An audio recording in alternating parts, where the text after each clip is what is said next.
Mu kigo nderabuzima cya Gahanga mu karere ka Kicukiro, ababyeyi bazindukiye muri gahunda yo gukingiza abana barimo gukurikirana inyigisho zibafasha mu kubungabunga ubuzima bwabo n'ubw'abana. Mu nyigisho bahabwa harimo izijyanye n'uburyo bwo kuboneza urubyaro burimo inshinge, ibinini, udukingirizo, udupira no kwifungisha burundu. Intego ni ukubafasha kubyara abo bashoboye kurera no kwirinda inda zidateganyijwe. Icyakora ngo hari abakoresha uburyo bwo kuboneza urubyaro bikarangira batwise. Fashe urushinge hashije imyaka 2 ngiye kumva numva indironka. Umugabo mubaye mbimubwiye arantera ubutaka. Asubiyeyo bwa kabiri agasanga yarasamye. Mbimuzi wasamye ishure 3 ari uko bimera. Dr. Anisette Nzabonimpa, umuhuzabikorwa wa gahunda zo kuboneza urubyaro mu kigo cy'igihugu cyita ku buzima RBC, agaragaza ko kimwe n'indi miti ikoreshwa kwa muganga, uburyo bwo kuboneza urubyaro nabwo budakora ku kigero c'100%. Ahangaho akaba ari nayo mpamvu twerekana ko nk'imiti yo kuboneza urubyaro iba ifasha abayikoresha ku kijyanyo cya 99%, aho rero usanga ko nk'umuntu umwe ku bandi 100 bayikoresheje ashobora no gusamira kuri bwa buryo. Ikindi umuntu yakongeraho nuko burya gukoresha umuti bishobora guturuka ku muti ubwawo, ariko nuko umuntu yawufashe.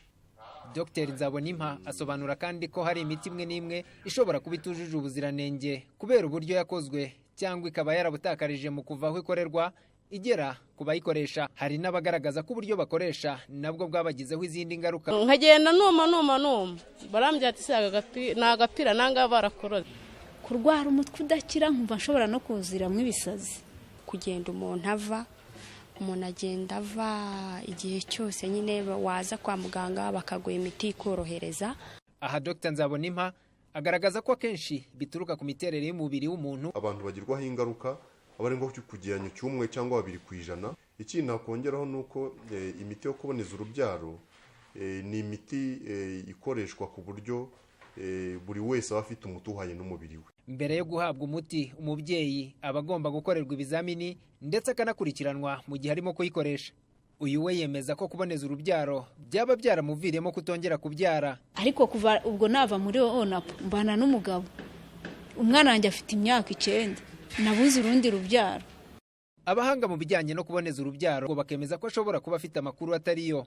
Byagiye bigaragara mu bushakashatsi bwakozwe hirya no hino mu gihugu ko imiti yo kuboneza urubyaro idatera rwose ubugumba ku muntu wayikoresheje, ndetse nabiriya twavuze by'uko umuntu wenda ngo amaze kuyikoresha akabyara umwana udashyitse, nabyo ntabwo ari byo.